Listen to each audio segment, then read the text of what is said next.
Hello, my friend. Dr. Martin here. Thanks for joining me. Motivation provides the spark. Triggers prompt the action. Repetition jumpstarts the behavior. But if you aren't getting a reward for your efforts, you won't get the habit to start working on its own. The truth about rewards is that they have some very special characteristics when used to form habits. Now, rewards play a very important role in habit formation. But, and this is a big but, for habits to form, the rewards have to be bigger and better than what we normally experience. You need to tap into the reward circuitry of your brain. What happens in your brain when you experience positive reinforcement isn't magic, it's neurochemical. Good feelings spur the production of a chemical in the brain called dopamine. This controls the brain's reward center. Now, there are a lot of complicated reasons why this occurs, but the bottom line is it's just not repetition alone that creates habits. Emotions also play a pivotal role. Habits form very quickly when you have a strong, positive emotion connected to the habit.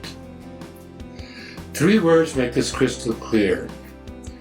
Emotions create habits. Remember that. Emotions create habits. So that brings us to step 6 in the habit formation process. Reward yourself. Make it enjoyable. But first, if you're enjoying this video, don't forget to hit the like button and then the subscribe button too. I would really appreciate that. Now, there are 3 components to using rewards correctly when forming new habits. Reward yourself immediately, reward yourself intensely, and provide for variability of the reward. 1. Reward yourself immediately. Timing of the reward matters.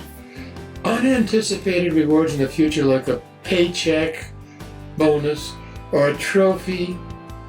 Oh, shit.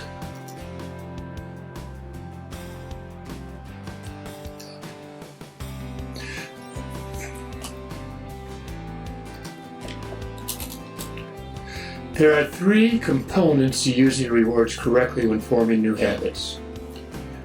Reward yourself immediately, reward yourself intensely, and put the rewards in a variable schedule. 1. Reward yourself immediately. The timing of the reward matters. Anticipated rewards in the future, like a paycheck bonus or a trophy when you get to the end of the season, are nice, but they don't form habits. They don't rewire the brain. The delay between action and a reward may explain the limited success of interventions that pay people to be healthier. Healthcare programs sometimes offer people money to quit smoking, to lose weight, or to exercise. We'll do most of these when paid enough, at least initially, but these programs fail to form healthy habits. They might motivate you in the short term, but they are not the kind of rewards that form new habits. Rewards need to occur immediately, within a second if possible. But they also need to have another component. 2. Rewards must be delivered with intensity. That is, do it with lots of emotion. Emotion need to be intense in order to release the dopamine in the brain, and it is dopamine that encodes the new habit. It doesn't have to be a loud, forceful shout of glee, hip hip hooray! Just a firm emotional, I did it, will suffice. But it has to be strong and firm and emotional. Yeah, right on. The third factor is the reward schedule. I'll get into more detail on that in some future video, but for now, just ask yourself, why are slot machines so powerful? It's not just the reward, but the variable schedule of reinforcement that is so important. You don't get a payoff every time you play the slots, but every once in a while you win. A variable schedule of reinforcement. So when starting to learn a new habit, you put them on a continuous schedule of reinforcement in the beginning.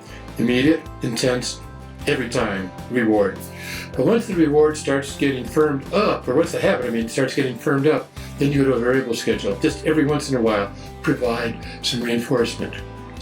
Now, there's another interesting thing about rewards when it comes to forming new habits.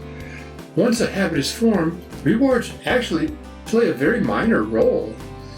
Rewards are an excellent way to measure how strong a habit has become. Insensitivity to rewards is the gold standard for identifying a habit. The only way to know for sure if an action is habitual is to test what happens when the reward changes, when it loses its value. If the behavior maintains when we don't value the reward, or even in the absence of rewards, then it is a habit. When I go into breaking bad habits in a future video, this point becomes very, very important.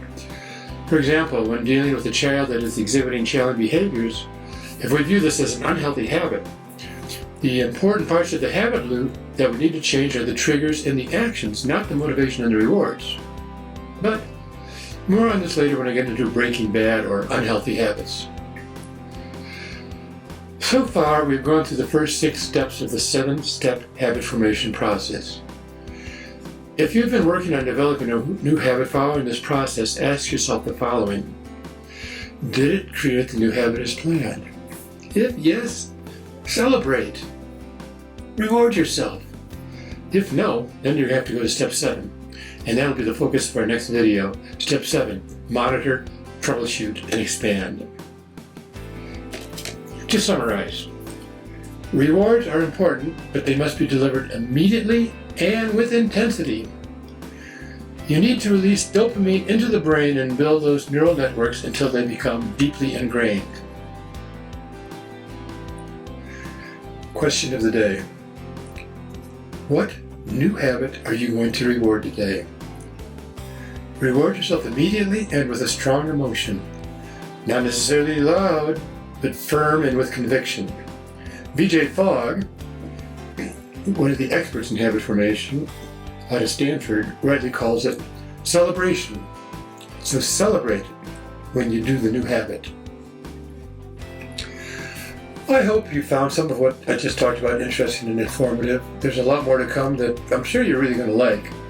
If so, hit the like and the subscribe button below and turn on that little bell next to subscribe so that you don't miss out on any of my future topics. I think you really love them. And by the way, I just posted my Healthy Eating and Lifestyle Help Program for support providers at my online Healthy Lifestyle Learning Academy. It uses the small step approach. Check it out in the link below. Well, thanks for watching, and please leave any comments you might have or suggestions for topics you'd like to see covered. I'd really appreciate that. So until we meet again, just keep on trucking.